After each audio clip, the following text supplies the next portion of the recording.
back to the Spike Podcast, the NFC North Podcast. As always, my name is Lex, representing the Green Bay Packers.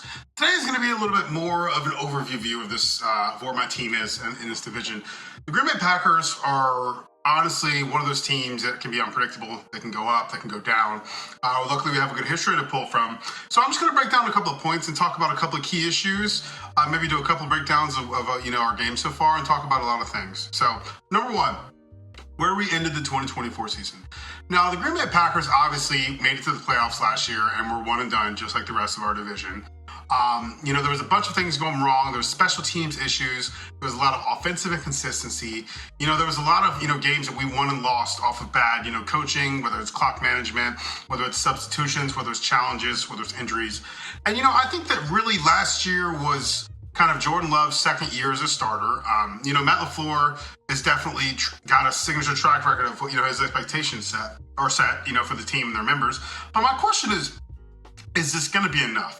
And I'm just going to be completely objective because, a lot of times when we do the show, obviously I have the other panel members who are not here today. It's just me talking to you guys. And I think that one of the things we need to talk about is that the Packers are an organization that comes from a legacy of, high standards. Obviously, we have 4 Super Bowl championships as an organization. There's a lot of things, that we're looking forward to get back to as far as that, considering we haven't won our last one since, I think, the winter of 2011, excuse me. Overall, I think that moving into this season, obviously our offseason was pretty quiet as an organization.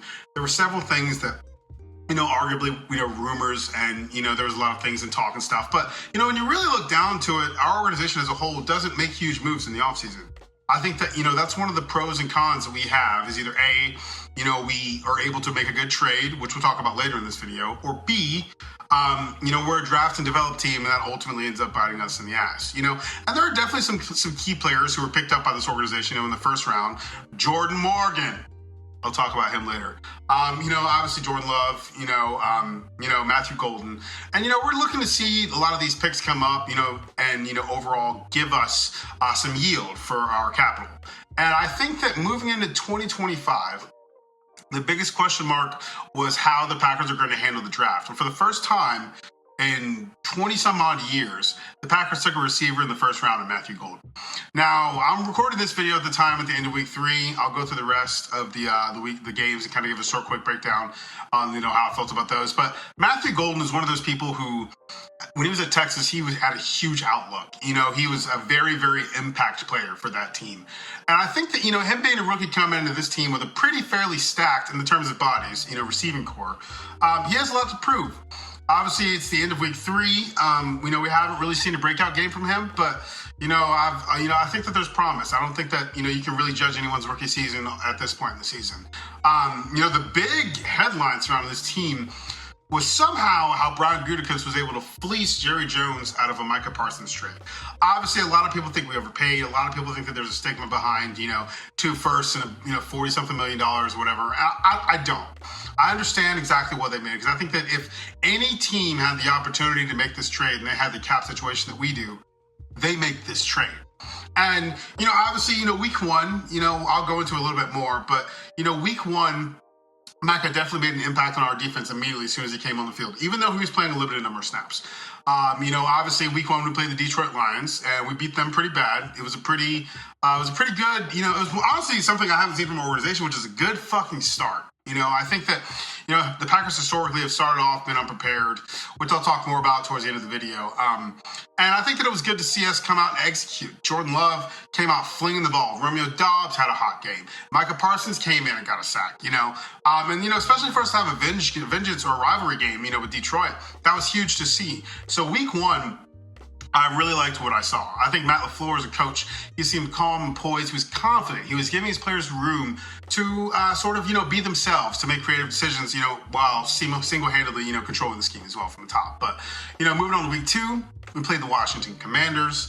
That was another pretty resounding, brilliant game from our part. We definitely stopped their offense very effectively. Jaden Daniels was struggling. Again, Micah Parsons in this front, with him and Rashawn Gary giving him hell. Defense players were just fucking out here getting after it. And, ultimately we were able to stop, their offense from putting up very many points on the board. I think that one of the takeaways from this game is I definitely saw the difference in Jordan Love from week 1 to week 2. I definitely, he didn't throw a pick in this game, but so I thought that was progress. Although we didn't score, hold it as dominant a win from an offensive perspective, I still think we did enough to win the game. And obviously, a huge part about this new Packers team is that our defense is going to be way more of an important aspect of us winning these football games. Unfortunately, though, I feel like that kind of puts us in a bind whenever we go up against teams who have really good defenses, which brings in week 3. Now, the guy is going to destroy me on this show. I already know. I think I'm going to post this episode right after a week 2 video uploads, and you guys can watch me and all my get destroyed by all these guys, in the next video. But week 3, we played the Cleveland Browns, and we held them to nothing up until the last 3 minutes of this game. There were so many fails, offensively throughout the game up until that point. Our defense played the fucking lights out. They really did. They absolutely did. Granted, Joe Flacco is an aging quarterback. There's a lot of variables there as far as how effective that offense can be. They have some people like Jerry Jeudy, and there was just kind of an overall consensus that we would win. But obviously in this game, there was a blocked kick. There was an interception. These guys came back down. They were able to score and then get points on the board and win it. And honestly, it was nothing short of a humbling loss. And the guys are going to come on the show and they're going to be like, oh, you in panic mode? I'm not. I'm really, really not. Am I upset? Abso-fucking-lutely. Because I think that the main issue with our loss here stems from, honestly, a complete shift in the coaching plan and scheme. Now, defensively, Jeff Hafley held his fucking own. I think that him as a defensive coordinator is somebody we absolutely need to keep around this organization. But the Cleveland Browns game, offensively, Matt LaFleur was scared. There was a bunch of bad challenges. Jordan Love was just not there. Myles Garrett's coming through, the pocket's crumbling. We're down 3-0 linemen. And we honestly choke it away. And it was an embarrassing choke. Not as bad as the Falcons losing 30-0 to Carolina, but a bad choke nonetheless. Especially for a team that, a lot of people coming into the season after seeing our first 2 performances in weeks 1 and 2, thought that we could potentially be a Super Bowl caliber team, which I still believe. Absolutely do. I think that the main issue that's going to stem from us getting there, and I'm not saying we're going to be there, and first off, anybody who says they're going undefeated is a fucking idiot, okay? Just saying. This is a National Football League. It's any given Sunday, every fucking week, okay? Let's just get that straight. But, moving forward, obviously, our first 2 wins weren't against snub teams. Maybe it was week 1 Blues, week 2 Blues, whatever the fuck you want to call it, but this loss was particularly because we had a record number of penalties. I don't remember the exact numbers, but it was like maybe 11 or something for 140 yards, 150 yards, something like that. Absolutely abysmal. How the fuck do you expect, an offense to be able to get going with that? I think that stems down from the coaching. You have to lead these guys by example. You have Matt LaFleur, who's a very, very passive, well, not really passive. I've seen him get fired up on the sidelines, but even in his press briefings, he's very, very, reactionary. He's very kind of responsive to questions.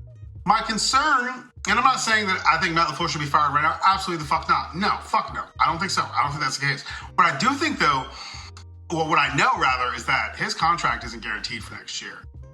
So this season, him and Brian Gutekunst both, this season is going to be huge in terms of, their longevity with this organization. Now, when you're able to come out, well, like I said, and some of the offseason episodes, if you guys go back and look at our content there, I don't want to hear we were outplayed. I want to hear accountability. And I don't think that he's necessarily giving that the case. I'm starting to see a lot more of the trends. And this year, dude, with the defense that we have, there's no excuse for not being able to get an offense going effectively. That's absolutely unacceptable. So, all in all, my takeaway from week 3 is that this is, I think, honestly, as much as people aren't going to believe this, I think this was a loss we needed to a team we needed to lose to. Not to mention the Cleveland Browns have one of the top 3 defenses in the league. Their front on their their defensive line is hell. There's hell. They get to everybody. They pressure everybody. The issue comes from their secondary and the safeties back there. But when you can't even give your quarterback time to even survey the field, it's going to be very hard to win football games, especially when your team is making costly mistakes to hinder that offense moving forward. So, moving forward, week 4 when we play the Dallas Cowboys. This is going to be a huge test. The Packers have a history of going into AT&T Stadium and just beating the shit out of the Dallas Cowboys. Even in the Jordan Love era, we had the super impressive playoff win his first year, And with the Micah Parsons trade, I need to see the same from Micah Parsons. I need to see our defense fire the fuck up and locked in on the absolute goal, which is being 1-0 every week. Excuse me, not winning the division. I want 1-0 every week. I want absolute consistency. And, whether or not that's going to prove to be a chord, it is or it isn't. I'm not going to sit here and tell you guys that, speaking objectively, this is it right here, right now, because I don't think so. Like I said, it's a long season. There's lots of games. There's a lot of other things that could happen to other teams. There's schemes that could change. But what I do want to see is the same confidence from the Packers in week 4 that I saw in weeks 1 and 2. I want to see a scheme that allows for, Jordan Love to not have to do anything. I don't think I saw any play action week 3. Now, and I only watched the highlights, granted, because this was a game I thought we were going to win, so I slept and woke up and saw we choked it the fuck away, which is a whole different conversation. But what I want to see is consistency. And, this was just a little pre-bonus episode. I think I'm going to start doing these to check in, and I think the other guys for their team is going to do the same thing. But I still believe in this Green Bay Packers team, and I don't think that this embarrassing loss, even though everyone's, overreacting and coming for the Packers fans, roasting, them for it, I think it's something we need, dude. These kids are young. We have one of the youngest teams, probably, I think, the youngest team in the NFL still for the 3rd year.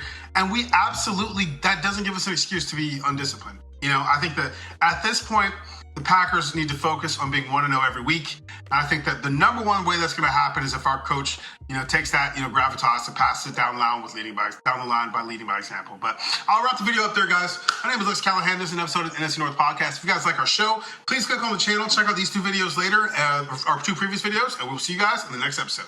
Onward and go Pack Go.